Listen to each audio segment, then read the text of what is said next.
Ketua Tim Penggerak PKK Kota Makassar Indira Yusuf Ismail bersama Wakil Wali Kota Makassar Fatmawati Rusdi melakukan pemantauan lokasi pilot proyek DAK integrasi dari Kementerian PUPR yang mana kawasan kumuh di Kelurahan Bontoranu Kecamatan Mariso menjadi salah satu wilayah percontohan yang memenuhi syarat program DAK integrasi. Wakil Wali Kota Makassar Fatmawati Rusdi mengatakan, dari pemantauan wilayah kumuh di Kota Makassar, sanitasi dan drainase akan menjadi perbaikan prioritas pemerintah. Dalam wilayah tersebut ada 250 rumah yang akan mendapatkan perbaikan, bahkan 60 rumah akan dilakukan pembangunan ulang. Namun terlebih dahulu harus menyempurnakan seluruh persyaratan program DAK integrasi, yakni sertifikat tanah yang lengkap.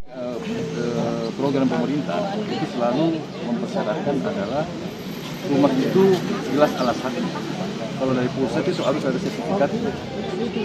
Kebanyakan itu masyarakat itu masalah MBR itu tidak punya sertifikat.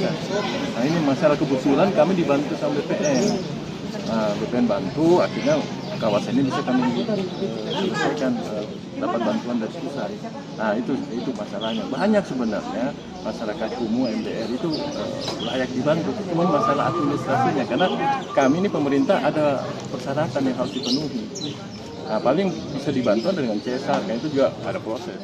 Nah, jadi ini perlu disampaikan di Kelurahan Bontoranu ini kita mendapatkan program dari PUPR, itu namanya ada integrasi, jadi satu kawasan, lalu itu diidentifikasi semua, ya apa permasalahan masyarakatnya. Di sini ada beberapa kakak, mulai dari bedah rumahnya, ada juga harus bangun baru, itu dibangun baru betul-betul mulai dari tahap perencanaan semua diinventarisasi, ya mulai dari spalnya, mulai dari jalan lingkungannya, drainasenya, betul-betul akan dirubah ya kawasan. Dari sejumlah kota besar yang ikut dalam program DAK integrasi, khusus Sulsel hanya Makassar dan Parepare yang memenuhi syarat untuk mendapatkan bantuan pembangunan wilayah kumuh dari program DAK integrasi Kementerian PUPR.